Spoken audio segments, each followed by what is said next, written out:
Marc, notre envoyé spécial au pays du Gouda, a rendez-vous avec le fils caché de Sergio Leone.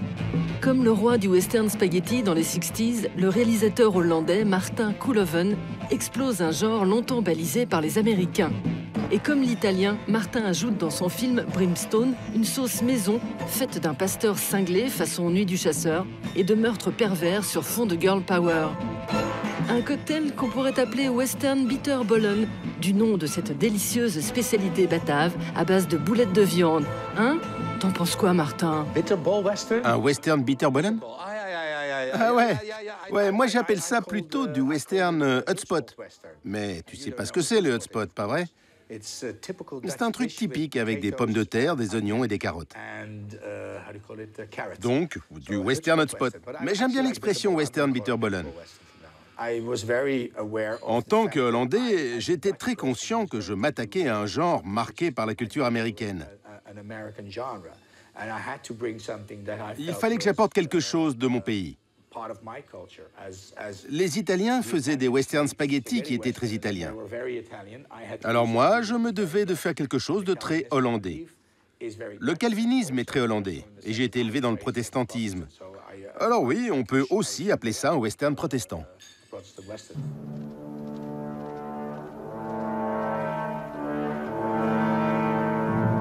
Brimstone, c'est l'histoire d'un village où un jour, un étrange pasteur débarque. Lise, l'héroïne, ne le sait pas encore, mais elle va devoir affronter durant 10 ans le diable en personne.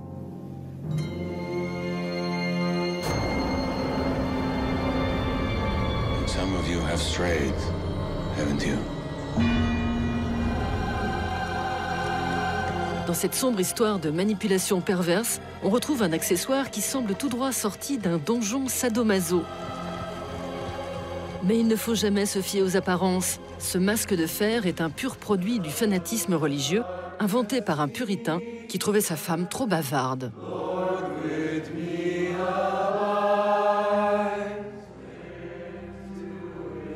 Why do you let him do this? I'll never be like you. This is no way to live. J'ai fait des recherches, et ce masque a vraiment existé. C'était avant l'action du film, mais ça se fabriquait toujours à l'époque. Fils d'un gardien de prison, Martin Koolhoven naît en 69 à La Haye, aux Pays-Bas. Après des études dans une école religieuse, il sort diplômé à 27 ans de l'Académie du film d'Amsterdam. Dès lors, il enchaîne les films néerlandophones jusqu'à son plus grand succès, Winter in Wartime, en 2008, histoire d'un gamin qui s'engage dans la résistance hollandaise pendant la Seconde Guerre mondiale. 2 ans plus tard à Hollywood, ce film représente la Hollande pour l'Oscar du meilleur film en langue étrangère.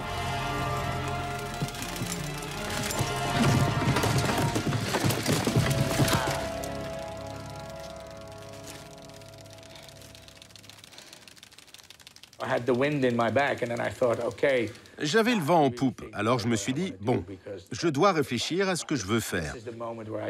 C'est le moment de réaliser le projet de mes rêves. Et c'est Brimstone. Je suis né pour réaliser Brimstone.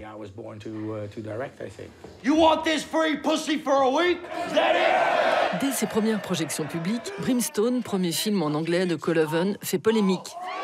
Sa violence exacerbée dérange. John Wayne n'aurait jamais fait ça. You want to trade, man, huh? You want an eye for an eye? Is that what you want, man? Huh? Get the fuck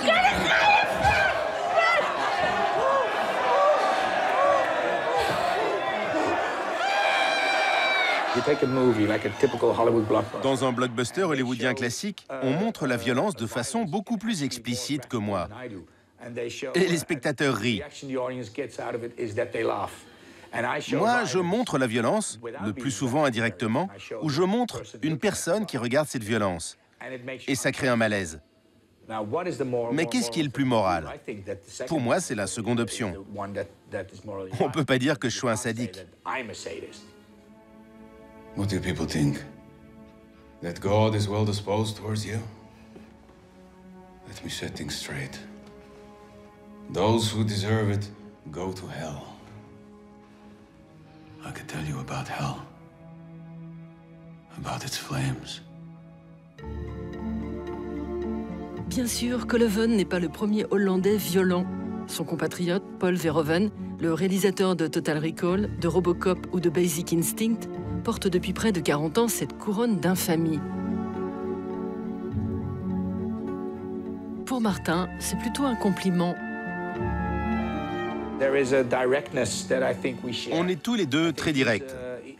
Mais il est plus réaliste dans son approche et je suis plus stylisé. Pour son dernier film, Elle, on pensait que ce serait très controversé. Mais il a été très bien accueilli par les critiques. J'en ai parlé récemment à Paul. Il m'a dit « Ouais, faut que je fasse un truc bien crado maintenant ». C'est drôle parce que maintenant, c'est moi qui crée la controverse. C'est peut-être hollandais, va savoir.